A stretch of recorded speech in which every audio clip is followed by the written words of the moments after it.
வணக்கம் மக்களே. இந்த வீடியோவில் என்ன பார்க்க போகிறோன்னா, பெட்ரோல் பங்க்கில் இதெல்லாம் இலவசமாக கிடைக்குமா இதெல்லாம் பார்க்குறீங்களா? இது நிறைய பேருக்கு தெரியறதுக்கு வாய்ப்பில்லை தான், இருந்தாலும் தெரிஞ்சுக்கிறதுக்கு இந்த வீடியோவில் நம்ம பார்ப்போம். இந்தியாவில் உள்ள பெட்ரோல் பங்குகளில் ஒரு சில இலவச வசதிகள் நீங்கள் பயன்படுத்தி கொள்ள முடியும். இதில் கழிவறையை உபயோகிப்பது ஒன்றாகும். நீங்கள் பெட்ரோல் பங்கில் உங்கள் வாகனத்திற்கு எரிபொருள் நிரப்பினாலும் நிரப்பாவிட்டாலும் சரி, உங்களால் கழிவறையை இலவசமாக பயன்படுத்தி கொள்ள முடியும். நீதிமன்ற உத்தரவால் நடவடிக்கை ஏன் தெரியுமா? வாங்க பார்ப்போம். இந்தியாவில் தினமும் 60 மில்லியன் பெட்ரோல் பங்கில் எரிபொருள் நிரப்புவதாக புள்ளி விவரங்கள் தெரிவிக்கின்றன. பெட்ரோல் பங்க் நாட்டின் பொருளாதாரத்தில் முக்கிய பங்காற்றக்கூடியவை. இதன் சந்தை மதிப்பு மிகப்பெரியது. நகர்ப்புறத்தில் செயல்பட்டு வரும் ஒரு பெட்ரோல் பங்க் நாளொன்றுக்கு 20,000 லிட்டர் வரை எரிபொருளை விற்பனை செய்கிறது. ஒரு லிட்டருக்கு லாபம் ரூ. 3 என்றாலும் நாளொன்றுக்கு 60,000 வரை லாபம் பெற முடியும். நாடு முழுவதும் 70,000க்கும் அதிகமான பெட்ரோல் பங்க் செயல்பட்டு வருகிறது. காரணம், தரமான எரிபொருளை விற்பனை செய்வது மட்டுமல்லாமல் கூடுதலான மேம்பட்ட சேவைகளையும் வாடிக்கையாளர்களுக்கு வழங்கி வருகிறது. இந்த கூடுதல் சேவைகள் பற்றி பொதுமக்கள் பெரிதும் அறிந்து வைத்திருப்பதில்லை. உதாரணமாக, கழிவறையை உபயோகிப்பது. நீங்கள் பெட்ரோல் பங்கில் வாகனத்திற்கு எரிபொருள் நிரப்பினாலும் சரி, நிரப்பாவிட்டாலும் சரி, உங்களுக்கு கழிவறை இலவசமாக பயன்படுத்தி கொள்ள முடியும். ஆனால் ஒரு சிலர் பெட்ரோல் பங்கில் கழிவறையை வழக்கமாக மூடியே வைத்துள்ளனர். இந்த வரிசையில் கேரள மாநிலத்தில் கழிவறையை மூடி வைத்திருந்த பெட்ரோல் பங்க் ஒன்றில் தற்போது நுகர்வோர் குறைதீர் ஆணையம் தர்க்க பாடம் புகட்டியுள்ளது. கேரள மாநில ஏலங்குளம் பகுதியைச் சேர்ந்தவர் ஜெயக்குமாரி. இவர் கடந்த 2024ஆம் ஆண்டு மே மாதம் 8ஆம் தேதி காரில் பயணம் மேற்கொண்டிருந்தார். அப்போது கோழிக்கோடு பகுதியில் உள்ள ஒரு பெட்ரோல் பங்கில் எரிபொருள் நிரப்புவதற்காக காரை நிறுத்தினார்.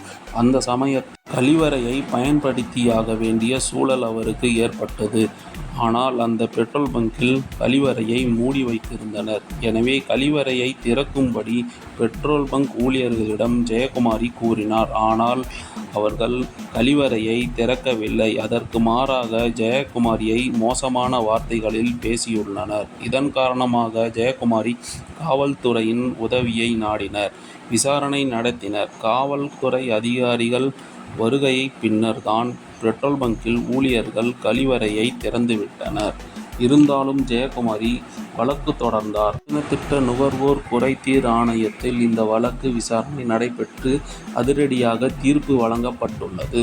பெட்ரோல் பங்க் உரிமையாளரான ஃபாத்திமா ஹெனான் 1.65 லட்சம் ரூபாய் ஜெயக்குமாரிக்கு இழப்பீடாக வழங்க வேண்டும் என கூறப்பட்டுள்ளது. இதில் 1.5 லட்சம் இழப்பீடும் 15,000 ரூபாய் வழக்கு செலவுக்காகவும் வழங்க வேண்டும் என உத்தரவிடப்பட்டுள்ளது. நுகர்வோர்களுக்கு அடிப்படை வசதியை வழங்க மறுக்கும் அத்தனை பெட்ரோல் பங்குக்கு இந்த தீர்ப்பு ஒரு பாடமாக அமைந்துள்ளது. மேலும் சில இலவச அடிப்படை வசதிகள் பற்றி தெரிந்து வைத்துக் கொள்ளுங்கள்.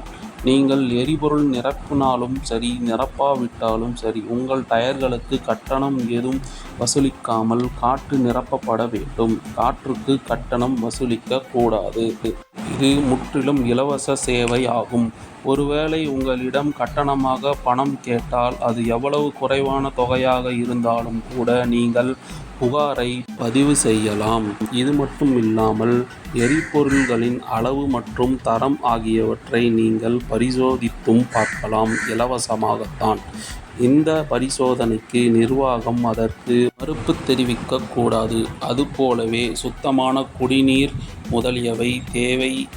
அவசர அழைப்புகளை மேற்கொள்வது போன்ற சேவைகளும் முற்றிலும் இலவசமாகத்தான். அதனால் மக்களே, தேவை அறிந்து பக்குவமாக தேவையானதை கேட்டு பயன்படுத்தி கொள்ளவும்.